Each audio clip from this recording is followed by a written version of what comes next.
Hi friends, இன்றைக்கி இந்த வீடியோவில் நான் ரீசெண்டாக பர்ச்சேஸ் பண்ண பேக்கிங் மெட்டீரியல்ஸோட ரிவ்யூ தாங்க பார்க்க போகிறோம். நிறைய ஃப்ரெண்ட்ஸ் கேட்குறீங்க, நீங்கள் யூஸ் பண்ணுற பொருட்களுடைய பிராண்ட் என்ன அப்படின்னு கேட்குறீங்க. ஸோ அதை பற்றி தான் நம்ம டீட்டெயில்டாக இந்த வீடியோவில் பார்க்கலாம். இப்போ இந்த பொருட்கள் எல்லாமே நான் பேக்கிங் ஸ்டோரில் தான் வாங்கியிருந்தேன். இதோட ப்ரைஸஸ் எல்லாமே நான் ஸ்க்ரீன்லேயும் அட்டாச் பண்ணுறேன். நம்ம ஆன்லைனில் வாங்குறத விடைக்கும் பேக்கிங் ஸ்டோரில் விலையும் கம்மியாக இருக்கும். ஃபஸ்ட்டு வந்து நான் 3 ஃப்ளேவரில் க்ரஷ் வாங்கியிருக்கேன். மேங்கோ ஃப்ளேவர், அப்புறமா வந்து ஸ்ட்ராபெரி, தென் பைனாப்பிள். 3 ஃப்ளேவருமே சேம் ரேட்டு தான், 175க்கு கிடச்சிருந்தது. இதோட அளவு பார்த்திங்கன்னா 750 ml. இதே க்ரஷ் வந்து நான் ஆன்லைனில் 245க்கும் வாங்கியிருந்தேன். அடுத்ததாக பார்த்திங்கன்னா டைகர் பிராண்டில் பிஸ்தா எசன்ஸ் 1, அப்புறம் ஸ்ட்ராபெரி எசன்ஸ் 1 வாங்கியிருந்தேன். இது கூடவே ஜெல் கலர், ரெட் வெல்வெட்டு கேக்குக்கெல்லாம் யூஸ் பண்ணுவோம் இல்லை, ரெட் கலர் ஜெல் கலர் 1 வாங்கியிருந்தேன். அடுத்ததாக வந்து இந்த மாதிரியான ஹாப்பி பர்த்டே டாப்போஸ் வந்து 3 பீஸ் வாங்கியிருந்தேன். இது வந்து நம்ம கேக்கில் ஃபிக்ஸ் பண்ணுறப்போ பார்க்குறதுக்குமே கொஞ்சம் லுக் வைஸாக அழகாக இருக்கும். அது வந்து 1 45 rupees. அடுத்ததாக பார்த்திங்கன்னா இந்த மாதிரி பிரின்சஸ் தீம்லான கேக் நமக்கு செய்கிறப்போ இந்த மாதிரி டாப்பர் வந்து வச்சோன்னா இன்னுமே அழகாக இருக்கும். அதுக்காக தான் பிரின்சஸ் தீமில் 1 வாங்கியிருந்தேன். அடுத்ததாக மினி ஜார் கேக் ஒரு செட் வாங்கியிருந்தேன். இதில் 50 பீசஸ் இருக்கும். இந்த ஜாரில் எல்லாம் எப்படி நம்ம கேக் செய்கிறது அப்படிங்கிற வீடியோ ஆல்ரெடி அப்லோட் பண்ணியிருக்கேன். பேக்கிங் பவுடர் பார்த்திங்கன்னா இது பக்கத்தில் ஒரு மளிகை கடையில் தான் வாங்கியிருந்தேன். ஃபஸ்ட் டைம் வந்து நான் பேக்கிங் சோடா, பேக்கிங் பவுடர் எல்லாமே ஆன்லைனில் தான் இந்த ஸ்டார்ஸ்ங்கிற பிராண்டில் தான் வாங்கியிருந்தேன். இப்போல்லாம் மளிகை கடையில் தான் வாங்கிக்கிறேன். 100 கிராம் பேக் வந்து பேக்கிங் பவுடர் 32 rupeesக்கும், பேக்கிங் சோடா வந்து 26 rupeesக்கும் கிடைக்குது. அடுத்ததாக இது வந்து நம்ம ஹோம்மேடாக சாக்லேட் ரெடி பண்ணி அதை ராப் பண்ணி கட்டுறதுக்கான ராப்பர் அண்ட் டை தான் இது.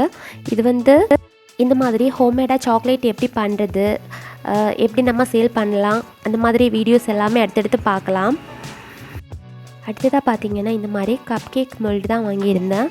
இது வந்து நமக்கு லைனர்லாம் தேவையில்லை, டைரெக்டாகவே இதில் பேட்டரை வச்சு நம்ம பேக் பண்ணி அதுலேயும் ஃப்ராஸ்டிங் செஞ்சு கொடுத்துடலாம். வித்தவுட் ஃப்ராஸ்டிங்க்கு கூட இந்த கப் கேக் வந்து நம்ம யூஸ் பண்ணிடலாம்.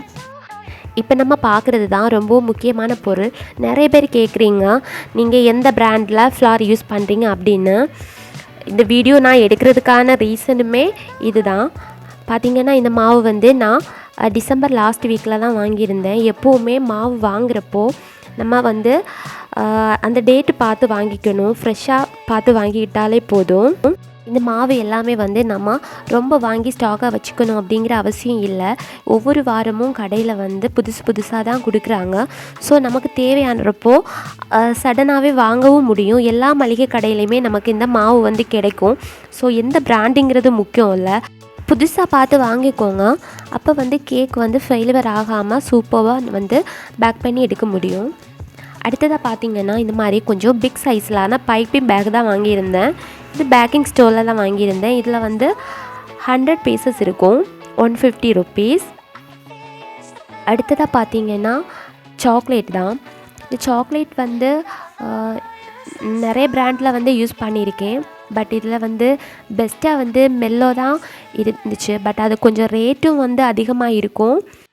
ஆனால் அது வந்து கிரேட் பண்ணுறதுக்கு, மெல்ட் பண்ணுறதுக்கு எல்லாமே கொஞ்சம் நல்லா கம்ஃபர்டபுளாக இருக்கும். தென் இது 7 inch கேக் டின். ஆல்ரெடி என்கிட்ட 1 தான் இருந்துச்சு 7 inchல. தென் நான் 1 கூட வாங்கியிருந்தேன்.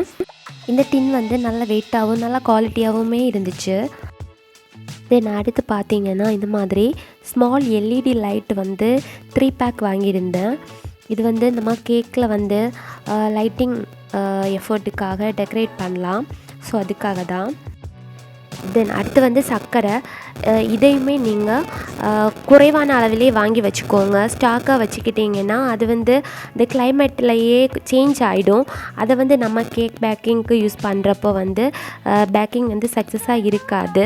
நம்ம யூஸ் பண்ணுற பொருட்கள் எப்போவுமே ஃப்ரெஷ்ஷாக நல்ல டெக்ஸ்சராக இருந்துச்சுன்னா பேக்கிங் வந்து சக்ஸஸாக வரதுக்கு ரொம்பவே யூஸ்ஃபுல்லாக இருக்கும்.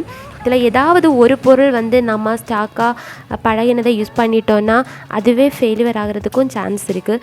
ஸோ எல்லா பொருட்களுமே முடிஞ்ச வரைக்கும் புதுசாக யூஸ் பண்ணிக்கோங்க. யூஸ் பண்ணதுக்கு அப்புறமா ஏர்டைட்டான கண்டெய்னரில் போட்டு ஸ்டோர் பண்ணிக்கோங்க.